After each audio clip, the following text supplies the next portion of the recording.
The morning fog hadn't lifted from the palace grounds when James Whitmore took his post. 6:14 a.m. 14 years of this. The same gravel path, the same iron gate, the same cold that crept through wool like it had a personal grievance. He knew every stone by its sound underfoot. He knew which hinges sang in the wind and which stayed silent. And he'd long since stopped finding meaning in the difference. He was good at not finding meaning in things. That was the job. Really. Not the standing still. Not the ceremonial sword, not the bearskin hat that made tourists point phones at him like he was architecture. The actual job was the erasure of self. You became part of the scenery.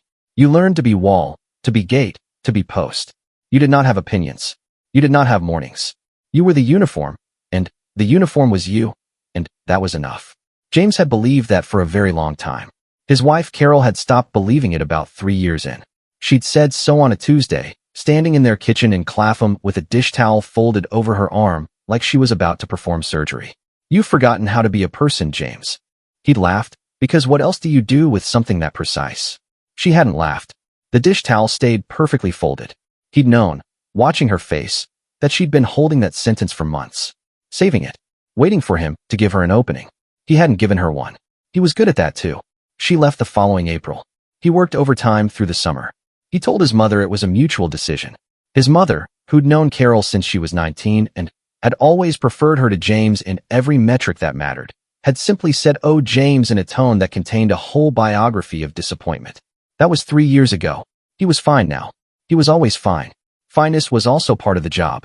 The fog shifted slightly around 7:30, and that was when he saw her. Not for the first time. That would be absurd.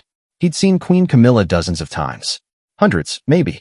Glimpsed through car windows, framed in doorways, the back of a cream coat moving across a courtyard. That particular kind of royal visibility that is actually a very sophisticated form of invisibility. You see the figure, the title, the occasion. You do not see the person. But she was early this morning. And she was alone. And she was not performing anything. She came around the eastern corner of the garden path with the careful, deliberate step of someone managing a body that aches and refuses to be acknowledged for aching. She wore a dark coat, not the public ones, nothing structured or fitted, just something warm and slightly too large that looked like it had been grabbed from a hook rather than selected. Her hair was undone from its usual arrangement. She had a cup of something in both hands. She didn't see him, or she saw him the way you see a lamppost, registered, categorized, move past. She stopped about 20 feet from his post, near the old stone bench that faced the garden's far wall. She stood there for a moment. Just stood, and then she sat down, and she wrapped both hands around the cup, and she looked at the wall, and she was quiet in the specific way that people are quiet when they have been loud inside for a very long time. James stood at his post. He did not move, did not breathe differently, did not change one single thing about his posture or his expression. But something had happened anyway. He didn't have a word for it yet. He was not, by nature, a man who rushed toward words. He'd let it sit there in his chest, unnamed, this particular thing that had happened. This small, ordinary, devastating recognition. She was tired. Not the tired that appears in headlines. The carefully worded exhaustion of royal duty. The dignified weight of service that gets eulogized in broadsheets. Not that. This was the tired that lives in a person's shoulders. The tired that comes from years of being looked at without being seen. The tired that settles into hands wrapped too tightly around a cup, because the warmth is the point, not the tea. The tired that gets up at dawn and goes to sit by a wall because the wall, at least, asks nothing. James Whitmore, 14 years a palace guard, looked at Queen Camilla on a foggy Tuesday morning, and recognized her completely. He went home that evening and stood in his kitchen for a while. It was a normal kitchen. Small. The kettle had a calcium stain he kept meaning to address. There was a photograph on the fridge that Carol had stuck there years ago, a holiday in Pembrokeshire, both of them squinting into the sun, her shoulder against his arm not quite around her, almost but not quite, and he'd never noticed that before. He'd lived with that photograph for 4 years and never looked at it hard enough to notice his own arm. He made tea, sat at the table, looked at the arm in the photograph for a long time. His phone had a text from his mother. "Dinner Sunday?" He typed back yes, then sat there with the phone in his hand, which was something he did not normally do. Normally, he would have put it face down and returned to whatever the evening was offering. There was usually a match, or a documentary, something to be slightly watching without fully attending. He typed, "How are you, Mum?" Sent it before he could apply the usual editorial process that would have deleted it on the grounds of being unnecessary. She replied in 30 seconds. A wall of text, mostly about her neighbor Barbara's ongoing war with the local council over a hedge, which had apparently escalated to solicitors. He read the whole thing. He typed back with genuine thoughts about the hedge situation. She sent 3 exclamation points followed by "I'll save you a lamb chop, James." He put the phone down. Something had cracked open, quietly, in the Pembrokeshire photograph direction. He didn't examine it. He was getting better at not examining things with the academic distance he'd previously mistaken for wisdom. Instead, he just let it sit there, the crack, and noticed that the kitchen felt slightly more like a room someone might live in. He went back to work the next morning, and the morning after. For 11 days, he did not see her. The palace moved on its usual rhythms, the arrivals and departures, the motorcades, the small armies of aides with clipboards, and the larger armies of press with lenses. He watched it all from his post with his usual practiced blankness. He was wall. He was gate. He was post. On the 12th morning, she came back. Same coat. Earlier than before, just past 6. The fog was heavier.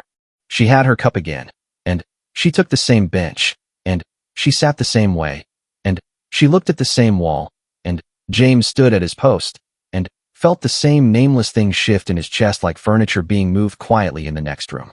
She was there for maybe 20 minutes. He watched the garden, not her. That was important. The distinction mattered to him, though he couldn't have fully articulated why. He was not watching her. He was watching in her direction, which was where his post faced, and she happened to be there, and that was not the same thing. She stood to leave. She paused. For one beat, one single beat, she looked directly at him. Not through him. Not past him. Not in the way you register lampposts or gate mechanisms or the reliable geography of a place. She looked at him. James Whitmore. The actual person inside the uniform, if there still was one. He held his post. He did not react. 14 years of practice. But he held her gaze, just for that one beat, instead of looking through her in return. It lasted perhaps 2 seconds.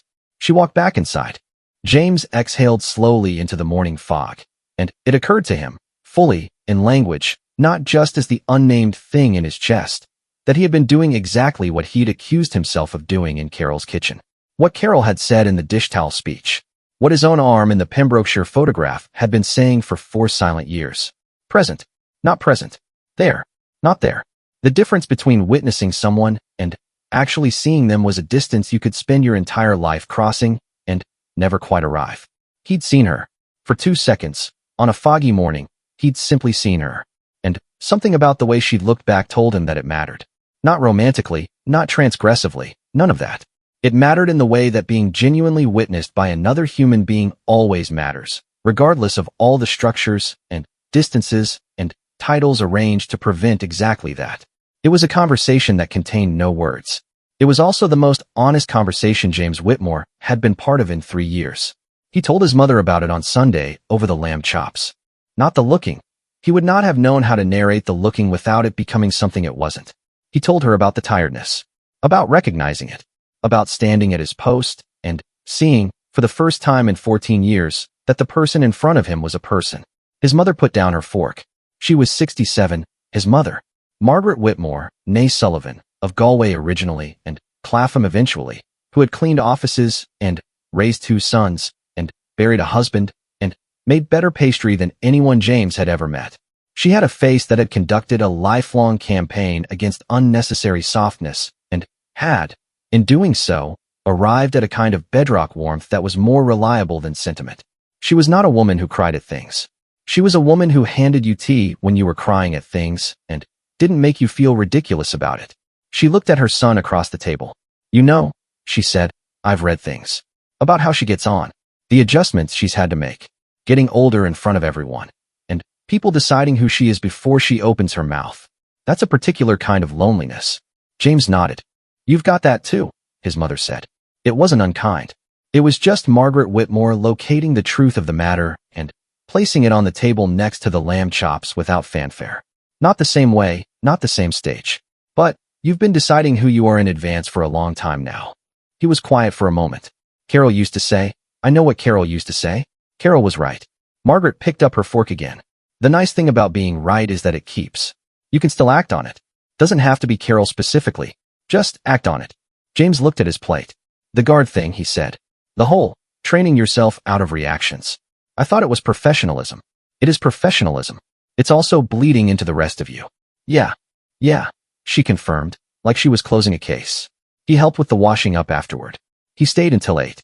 He told her about Barbara's hedge situation with opinions he'd been forming since the text thread, and she laughed so hard she had to grip the counter, and the sound of it filled the kitchen up to the ceiling. He drove home differently that night. Not differently in any technical way. Same roads, same speed, same route, but with the windows down despite the cold, and with the radio on something that wasn't just background.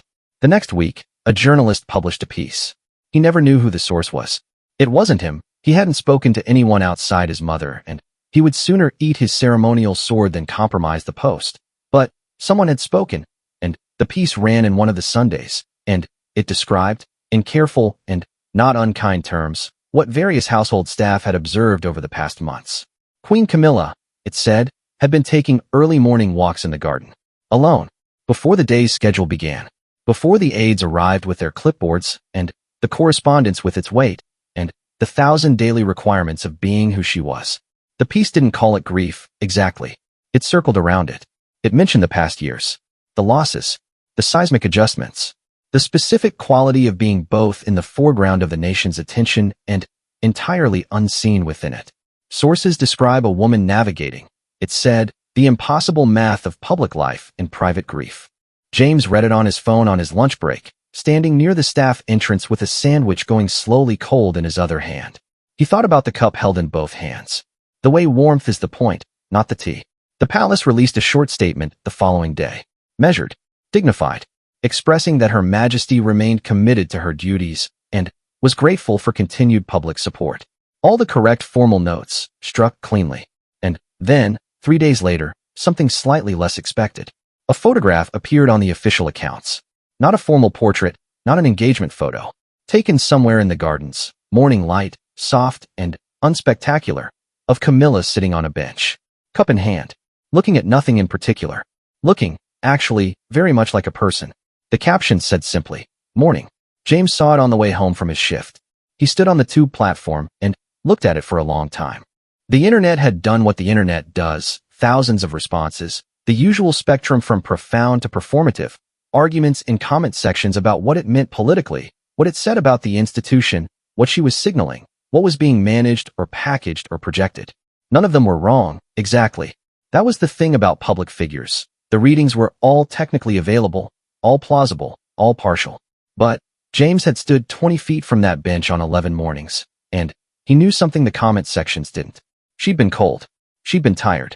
She needed somewhere quiet that asked nothing of her for 20 minutes. The same way every human being who has ever carried something heavy needs exactly that.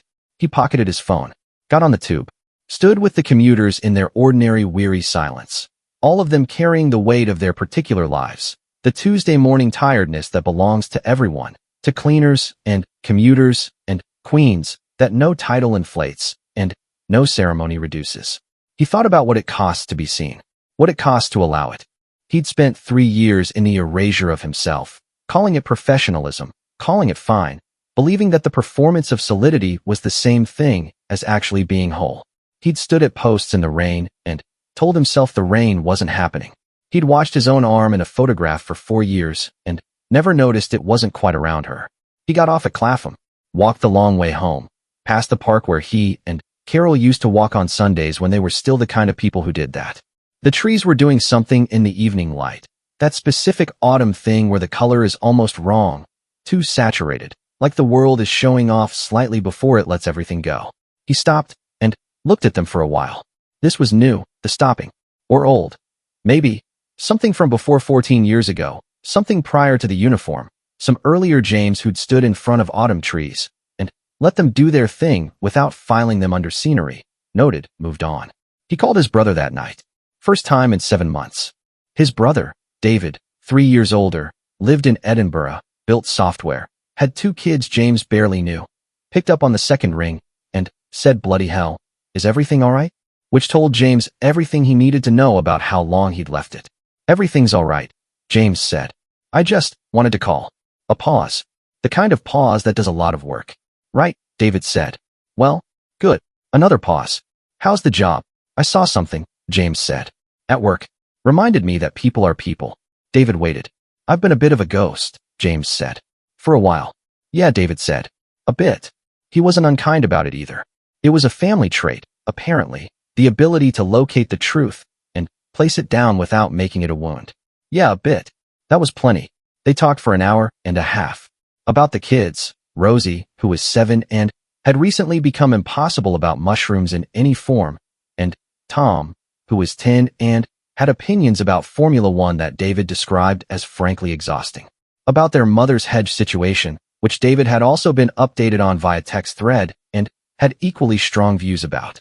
About a camping trip they'd taken as boys in Wales, where it had rained for 4 days straight, and their father, who had been gone for 15 years now but lived in sentences that began with "Do you remember when Dad?" had refused to admit defeat, and they'd eaten tinned beans in the rain, and somehow it had been the best holiday of James's childhood, the 4 of them in the drumming wet, miserable, and completely together. James didn't cry. He was not yet at that particular reclamation of self. But he wanted to, briefly, in the way you want to when something you'd sealed up tight, get some air to it.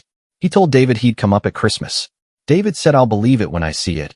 And then, but Rosie would love that. She's obsessed with the palace for some reason. Don't let it go to your head. James laughed. Properly. The way you laugh when something catches you off guard, and you haven't preemptively defended against it.